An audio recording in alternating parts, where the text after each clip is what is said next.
जो बहुत सोता है उसको कभी योग सिद्ध नहीं होता। सच्ची मानिए, 3 घंटे नींद में काम हो जाता है, अधिक से अधिक 4 घंटे।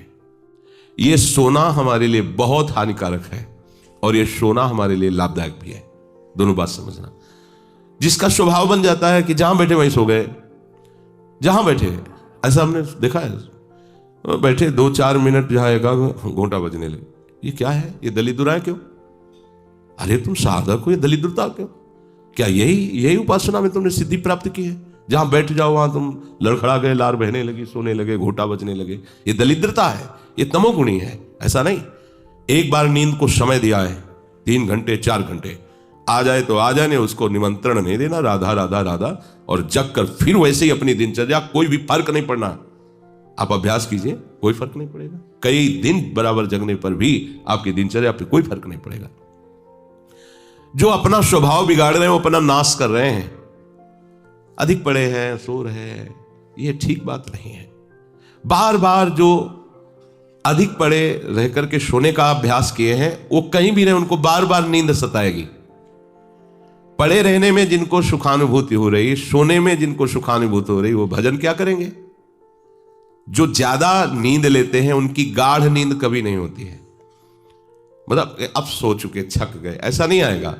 उनको बहुत प्रकार से विघ्न पड़ने लगते हैं, स्वप्न आदि आने लगते हैं, नींद का स्वरूप लंबा हो जाता है, 10 घंटे 12 घंटे। हमको एक ने बताया था कि हम केवल भोजन के लिए उठते हैं और अपने कमरे में ही पड़े रहते हैं, 18 घंटे वो सोते हैं। वह क्या जीवन आपका है? ये जीवन है? सोना बहुत हानिकारक है। अरे हम परमार्थ के पति के, जितनी बार नाम जप कर लिए वो हमारे बैंक में जमा हो गया। सो के क्या बर्बाद करना है? 3 घंटे 4 घंटे, इसके 5-6 घंटे वो उनके लिए है जो बहुत श्रम परायण है, परिश्रम करते हैं शरीर से, साधक के लिए नहीं।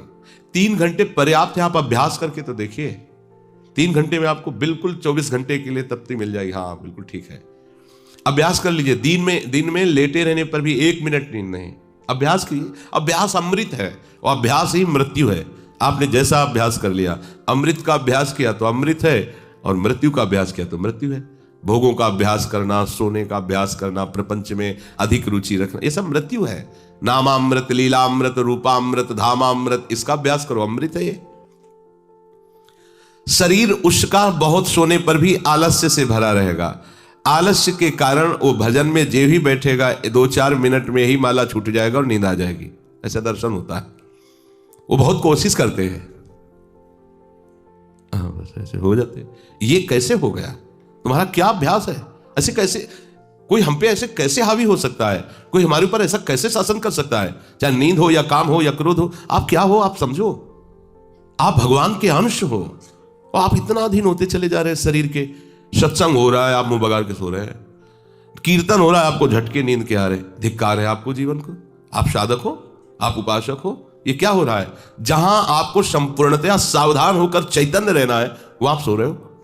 कैसी आपकी दिनचर्या, कैसी आपकी साधना है? आप हो क्या? विचार करना चाहिए। डांटने की विषय नहीं है, कोई तुम्हें जगाए विषय नहीं है। भगवत कृपा से जीवन में कभी अलार्म नहीं बजाया कि हमको इतने बजे उठना है, पता नहीं उठ पाए कि ना उठ पाए। अभ्यास योग युक्त चेतसा नान्यगामिना, ऐसी स्थिति हो कि हम उठ ना पाए तो बात अलग की है। बख्शना नहीं इस शरीर को, अब भाई हमें चलो हम नहीं आ रहे, ऐसा नहीं। अगर सांस है, दम है, बिल्कुल इसको बख्शना नहीं। हम केवल आपको उपदेश नहीं कर रहे, बख्शना नहीं। शरीर के प्रति इतना प्यार नहीं दिखाना कि वो हमारे प्यारे से हमको दूर कर दे, ऐसा नहीं। ये जड़ वस्तु है, ये चैतन्य नहीं है। तुमसे ये चैतन्य है, तुम अपनी चैतन्यता को समझो, इसके अधीन हो रहे हो। ये तो बहुत बुरा लगता है जब कोई साधक सत्संग में या माला लेकर भजन करने में या पाठ करने में सो रहा है, तब लगता है। ग्रंथ सामने खुला है, थोड़ा पाठ कर ऐसे ऐसे। एक जगह दर्शन कर ले जाते थे, वो भागवत का स्वाद है।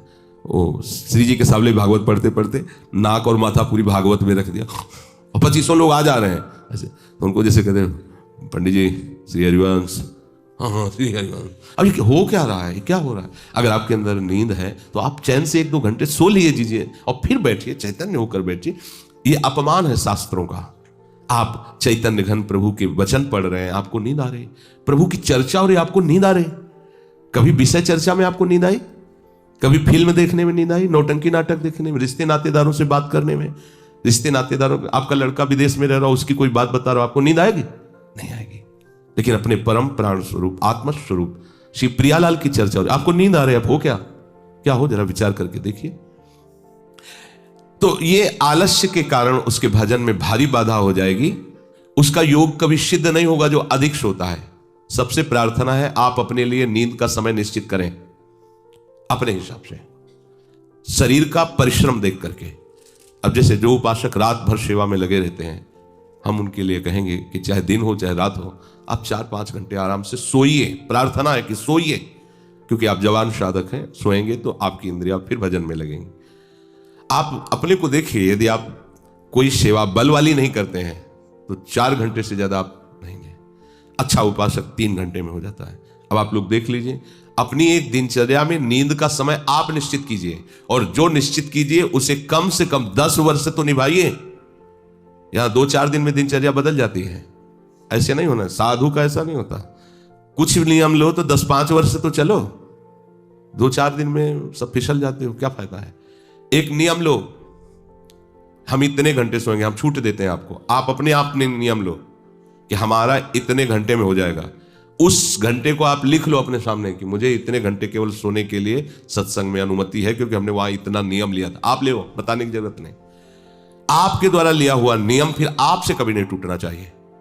स्वीकार करो आप अंदर से कि आप इतना सोएंगे, पर लिमिट हम बता देते हैं। शरीर अधिक श्रमित जो सेवा में होता है 5 घंटे, गृहस्थी है तो 6 घंटे, साधक है 4 घंटे। भजनानंदी को कहना ही नहीं पड़ेगा, 3 घंटे में हो जाता है। इसी के अंतर्गत आप चयन कर लीजिए, 6 से 7 में मत बढ़ना, क्योंकि सत्संगी हो, इतना भारी श्रम तुमसे नहीं होता। बलराम ब्रजवासी है, 20 वर्ष की बात बता रहे हैं, एक दिन की नहीं, 20 वर्ष की नित्य दिनचर्या से वृंदावन की परिक्रमा, और कितनी मेहनत से चक्की चला करके 150 रुपया करके घर परिवार चलाना, संत सेवा करना, सत्संग सुनना, ये सब गृहस्थ है, परिवार है, भागे घूम रहे हैं परमार्थ के लिए, नंगे पैर पूरे वृंदावन। 20 वर्ष पानी गिरे, पत्थर गिरे, कोई मतलब नहीं, इतनी इतनी एड़ी फट गए एकदम। अब उनको क्या कहोगे, साधु नहीं कहोगे तो क्या कहोगे। ब्रजवासी हैं, रात दिन प्रभु का नाम स्मरण, सत्संग, परिक्रमा सब कर, और मेहनत उठा उठा के बोरा भर बेचना, उसमें कहीं 10-20-50 रुपया बचा लेना, परिवार का पोषण करना। आपके लिए तो कोई सेवा ऐसी नहीं मेहनत वाली, फिर आप इतना लंबा सफर कैसे सो सकते हैं। वो गृहस्थ होते हुए 2-2:30 बजे जगते हैं, तब अपनी दिनचर्या पूरी करते हैं। हो सकता है रात्रि के 10-11 बज जाते हो, दिन में वो चक्की में रहते हैं, कब सोते होंगे। और 20 वर्ष की दिनचर्या हम उसकी बता रहे हैं। आप विचार करो, आप साधक हैं, आप विरक्त हैं, या आप संसार से निवृत्त होकर वृंदावन वास करें, आप कितना सोते हैं। ये बंद करो, शरीर को सुखी करना बंद करो। ये शरीर को सुख देने की बात महा दुख मोल लेना है। निश्चित करो आप अपने समय को सोने का। कर लिया हाँ, अपना समय निश्चित करो। जो समय निश्चित किया हो, 4 घंटे, 5 घंटे, 6 घंटे, ये धाम है, यहां झूठ नहीं चलेगा। अगर 6 घंटे निश्चित किया तो 6.25 घंटे नहीं होना चाहिए।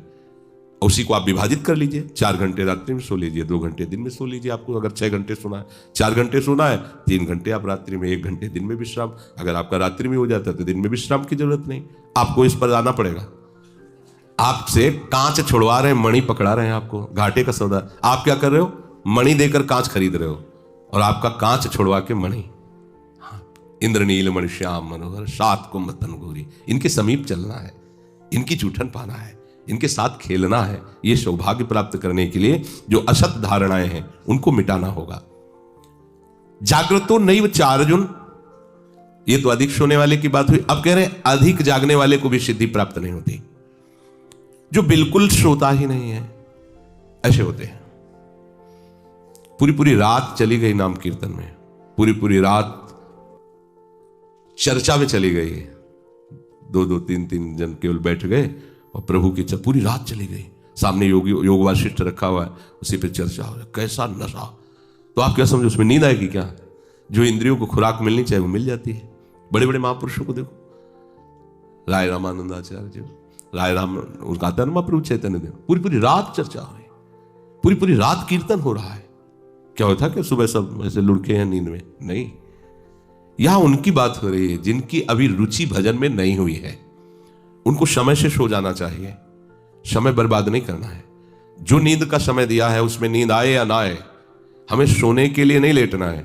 जब लेटे देखा हाँ इस समय से इतना समय लेटने में देना है, नाम शुरू किया, तन्मय हो गए, जब नींद आई, जब आंख खुली बस फिर मंत्र में तन्मय फिर लग गए। ये भजन है, इसको ऐसे प्रमाद में मत डालिए। यहाँ दिनचर्या हो गई, अब पड़े हैं, करवट बदल रहे हैं, समय निकलता चला जा रहा है, आज सत्संग में क्यों नहीं आए, सो गए थे, ऐसा नहीं होना चाहिए। जो बिल्कुल नींद नहीं लेता उसका अभ्यास ठीक नहीं होगा, वो निरंतर भजन में बाधा पहुंचा देगा। जो ऊंचाई पर चढ़े हुए महापुरुष हैं वो सत्संग और नाम कीर्तन और भगवत चिंतन से ऐसी सामर्थ्य प्राप्त कर लेते हैं कि वो कई दिन भी ना सोए तो उनको विक्षेप नहीं होगा कि परेशान है, इनको तो नींद ही नहीं आई है, क्योंकि उनके जागने में इंद्रियों को वो सब मिल जाता है। जो सांसारिक पुरुष को नींद में इंद्रियों को विश्राम मिलता है, उनको भजन में मिल जाता है। परंतु उस स्थिति तक पहुंचने के लिए समय से सोना आवश्यक है। जब विश्राम और इंद्रियों को खुराक नींद की मिल जाती है तो वो भजन में हमारा ज्यादा सहयोग करते हैं। इसलिए उचित समय निश्चित करो नींद का, और उतना ही आप उसको शयन के लिए दो, नींद आए या ना आए, ठीक समय पर उठ जाओ। उठने की प्रवृत्ति का होता है कि सबसे पहला काम, जहां आपकी घड़ी पे दृष्टि गई कि हमारा समय उठने, तो सबसे पहले बिस्तर से हट जाओ। आप ओढ़े हो उसको तुरंत हटाओ। गर्मी है, आप पंखा एसी जो भी चला तुरंत पहले उसको बंद करो, सुविधाओं को पहले हटाओ, फिर बैठ जाओ। कुछ देर नाम जप, गुरुजनों का चिंतन, फिर अपनी दिनचर्या प्रारंभ। जो कंबल में ऐसे रजाई में ओढ़े ओढ़े ही सोच रहे अभी तो 2 बजने में 10 मिनट बकाया, 10 मिनट में उठ जाएंगे, तो ऐसा वो विक्षेप हो जाएगा कि वो 2 घंटे आपको समझ में नहीं आएंगे। फिर 4 बजे आप उठो, 4 तो 4, बहुत गलती हो गई। ऐसे नहीं किया जाता। अपने लोगों ने ऐसे अभ्यास नहीं किया, तुरंत फेंको, तुरंत खड़े हो गए। पता है कि बैठेंगे तो नींद आई जाएगी, चलते हुए भगवत स्मरण कर रहे, जल पिया, शौच स्नान, अपनी दिनचर्या में। ये चित्त हमारे वश में नहीं, हम चित्त के वश में है। जो चिंतन कराता है हम वही। कल एक उपासक प्रश्न कर रहे थे कि कभी कभी हमारा मन कहता है हम निहाल हो गए, कभी कभी मन हमको कहता है कि कुछ नहीं मिला। तो तुम मन को गुरु माने हो क्या? मन को आराध्य देव माने हो क्या? मन को अपना मित्र माने हो क्या? ऐसे सलाहकार की क्या बात कि कभी कभी कहता है तुम जीवन मुक्त हो गए, कभी कभी कहता है तुम विषयी हो। उसकी बात थोड़ी माननी। वो अपनी स्थिति बता रहा है, मन तुम्हारी स्थिति नहीं बता रहा है। जब कभी भगवदानंद में तो मन कहता निहाल हो गया, और जब विषयानंद में तो लगता मैं फंस गया। तो तुम उसको देखने वाले हो, तुम उसको चलाने वाले हो, तुम ही से वो चल रहा है तुम्हारी शक्ति से, तो तुम रो काहे को रहे हो, व्यथित क्यों? मतलब कोई भी प्रश्न करने के पहले आपने चिल्ला के रो दिया। अब सब प्रश्न का रहस्य नहीं मिल पाएगा आपको, क्योंकि पहले ही देख लिया कि आप नहीं। गंभीर, किसी संत के पास जाने के लिए पहले गंभीरता पूर्वक प्रश्न करो। कोई भावुकता की बात आ रही है, आप रो देते हो तो अच्छी बात है। अब आप प्रश्न कर रहे हो, पहले तो चिल्ला चिल्ला कर रो रहे हो, पूरा वातावरण जो है आपने गंभीरता से रहित कर दिया। और दूसरी बात, आप समझोगा कि क्यों रो रहे हो। अगर प्रियाजू की प्राप्ति के लिए तो सभा में चिल्ला के रोने की जरूरत क्या है? प्रियाजू की प्राप्ति के लिए तो एकांत में रोइए, खूब नाम जप कीजिए। अगर सभा में आए हैं प्रश्न करने के लिए तो गंभीर रहिए और मुस्कुराते हुए प्रश्न कीजिए।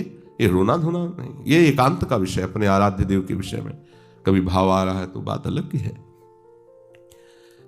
हम चित्त के अधीन हो गए हैं, बस इसको सुधार करना है।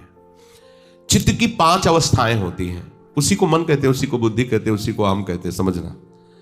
उसकी वृत्तियों के कारण अलग अलग नाम पड़ा है ना। पूरे को एक हृदय कहते हैं। बोले मैं हृदय से कहता हूं, मतलब संपूर्ण अंतःकरण से कहता हूं।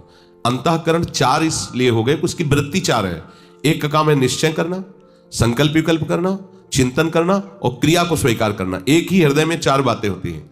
तो जो निश्चय उसे बुद्धि कह दिया गया, जो संकल्प विकल्प उसे मन कह दिया गया, जो चिंतन उसे चित्त कह दिया गया, क्रिया को स्वीकार करना उसे अहम कह दिया गया। है एक ही हृदय। उसी हृदय को हम जब बात करते हैं तो उसे 4 रूपों में करते हैं। तो मानो अगर मन की बात चल रही तो चित्त आ गया, बुद्धि आ गई, अहम आ गया। चित्त की बात चल रही तो उसमें मन आ गया, बुद्धि, क्योंकि एक ही हृदय की बात हो रही। तो 5 अवस्थाएं मानी गई हैं। बहुत ध्यान से सुने, तो इसमें हम अपने चित्त को भगवदाकार कर सकते हैं। चित्त की 5 अवस्थाएं शास्त्रों में ब्रह्म ऋषियों ने मनन करके पाया है। मूढ़ता, मूढ़ अवस्था, क्षिप्त अवस्था, विक्षिप्त अवस्था, एकाग्र अवस्था और निरुद्ध अवस्था। ये 5 अवस्थाएं पाई गई हैं। इनमें 2 से भजन नहीं होता। जिनके चित्त में ये 5 में 2 पहली वाली अवस्थाएं जोर की होती हैं, मूढ़ अवस्था और क्षिप्त अवस्था, उनसे बिल्कुल भजन नहीं होगा। वो पाप प्रवृत्ति में ही चित्त लगाने वाले जन हैं, उनसे भजन बिल्कुल नहीं होगा। जिनके ये विक्षिप्त, एकाग्र और निरुद्ध ये गौड़ हैं, एकदम दबे हुए हैं, और मूढ़ता और क्षिप्तता ये जागृत है, बहुत विशाल, उनसे भजन नहीं होगा, साधन नहीं होगा। वो पापाचरण रत रहेंगे, दान पुण्य भी करेंगे तो अहंकार की धरा में होगा। अब यहां से शुरू होता है साधन। विक्षिप्त से कभी भजन होता है, कभी विषय चिंतन होता है, ये विक्षिप्त चित्त का होता है। कभी प्रभु अच्छे लगते हैं, कभी संसार अच्छा लगता है। अभी ये आगे पद्धति नहीं बढ़ी, ये विक्षिप्त है, पर ये अधिकारी है भजन का। इस अधिकार वाले उपासक को जब साधु संग मिल जाता है और सत्संग मिलता है, तब वो बार बार सत्संग के प्रभाव से विक्षिप्तता को अगली पद्धति में बदल देता है, एकाग्र। अब वो एकाग्र होने लगता है कि मेरे जीवन का उद्देश्य केवल भजन है, केवल प्रिया प्रीतम की प्राप्ति है। नहीं नहीं, अब संसार को मैं नहीं मानूंगा कि संसार मेरा है, संसार के संबंध मेरे हैं। सत्संग के द्वारा ये विक्षिप्तता एकाग्रता में बढ़ गई, और जब एकाग्रता में अपने आराध्य देव के चिंतन में तन्मय हुआ तो उसे आनंद मिलने लगा, तो सविकल्प समाधि में उसकी गति हो गई। सविकल्प, अभी विकल्प चल रहा है पर वो सम अवस्था को प्राप्त हो रहा, आनंद का अनुभव होने लगा। विक्षिप्त से भजन प्रारंभ होता है, एकाग्रता में उसको आनंद का अनुभव होने लगता है, और आगे है निरुद्ध अवस्था। चित्त के चलने की गति ही खत्म हो गई, अपने आराध्य देव में चित्त फंस गया, निरुद्ध हो गया। इसे कहते हैं निर्विकल्प समाधि। आप कोई कल्पना नहीं रह गई, केवल सम अवस्था, भगवदाकार वृत्ति, परमानंदमय। अब ये चित्त प्रिया प्रीतम में हो गया। क्षिप्त अवस्था और मूढ़ अवस्था ये भजन नहीं होने देते। विक्षिप्त अवस्था से भजन प्रारंभ होता है, एकाग्रता में भजन का सुख मिलता है। इसके आगे जब एकाग्रता ऐसी बढ़ती है कि अपने आराध्य देव के सिवा कुछ चिंतन ही नहीं करता चित्त, तो उसे निर्विकल्प समाधि कहते हैं। वो हर समय आओ, स्वामी जी महाराज कह रहे चित्त न डुला इतुत आओ समाधि भीतर। अब वो उठते बैठते चलते फिरते क्रियारत होते हुए भी समाधि में रहता है। अपने आराध्य देव में चित्त निरुद्ध हो गया, अब चित्त पंग हो गया, अब हटाने से भी नहीं हटेगा। तो चित्त की सार्थकता है निरुद्ध अवस्था में पहुंचने की। गोपीजन इसी अवस्था की महापुरुष है, सब क्रियाएं घर की हो रही है, और मुरारी पादार्पित चित्त वृत्ति। अम्बरीश जी इसी अवस्था के महापुरुष हैं, सम्राट पद पर हैं, लेकिन सावई मना कृष्ण पदार विंदयो, निरुद्ध हो गया मन प्रभु के चरणार विंद में।